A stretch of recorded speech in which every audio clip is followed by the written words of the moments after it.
اعوذ باللہ من الشیطان الرجیم بسم اللہ الرحمن الرحیم۔ سوال عوام کے جواب امام علیہ السلام کے۔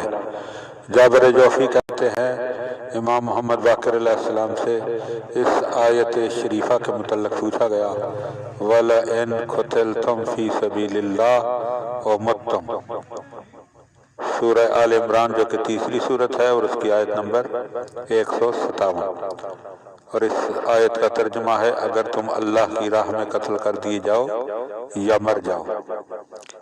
کیا تمہیں علم ہے جابر کہ اللہ کی راہ سے کیا مراد ہے؟ جابر نے عرض کیا نہیں، اللہ کی قسم نہیں، مگر یہ کہ آپ سے سنو۔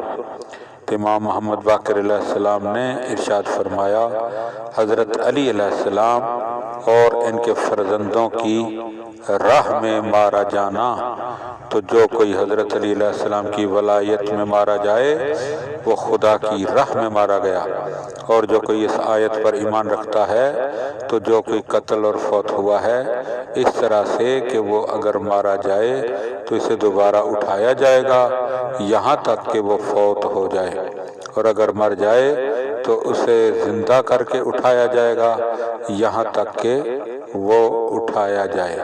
علامہ مجلسی علیہ رحمہ اس حدیث شریف کی توضیح میں فرماتے ہیں کہ شاید روایت کا آخری حصہ آیت کریمہ کے آخری حصے کی تفسیر ہو، اور وہ یہ ہے وَلَئِن مُتُّمْ أَوْ قُتِلْتُمْ لَا إِلَى اللَّهِ تُحْشَرُونَ، اگر خدا کی راہ میں مر جاؤ یا قتل کر دی جاؤ تو بے شک تمہاری واپسی خدا کی طرف ہے۔